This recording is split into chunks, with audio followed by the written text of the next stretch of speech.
President William Ruto says the government will take drastic measures that will help to gradually reduce the country's over-reliance on public debt that has now soared to 9.6 trillion shillings.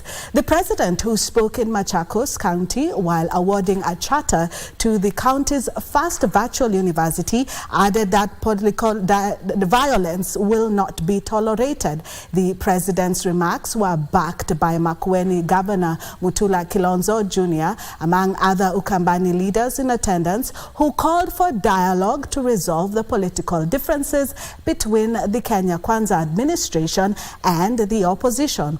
Giverson Minor reports.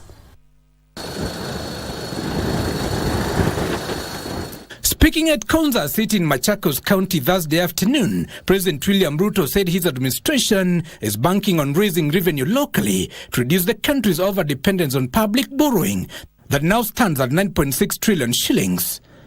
We cannot be a country that is borrowing left, right, center, up, down, front, back. No.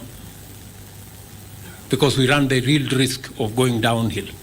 The Kenya Kwanza administration is, however, planning to change regulations on borrowing from the fixed debt ceiling of 10 trillion shillings and cap it at 55% of the country's GDP.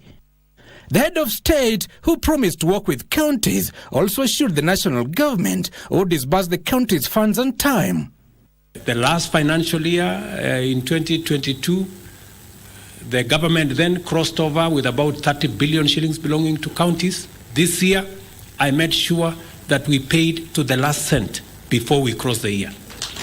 I have also made sure that the money due to counties for July was paid in July for the first time in 10 years.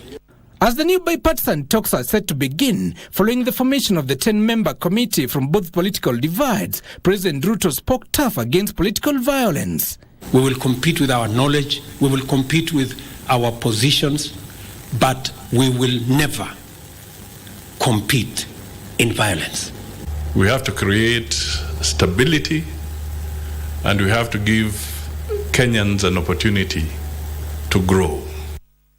Ukambani leaders, led by Makueni Governor Mutula Kilonzo Jr., urged the president to unite the country, saying the political differences were stagnating development in the country.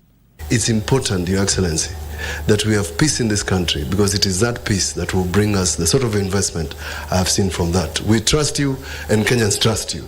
The sword we gave you is to rule the country. Do it without fear or favor. After Ukambani, the head of state is expected to begin a week-long development tour in the Mount Kenya region starting this Saturday. Giverson Minor, Prime Edition.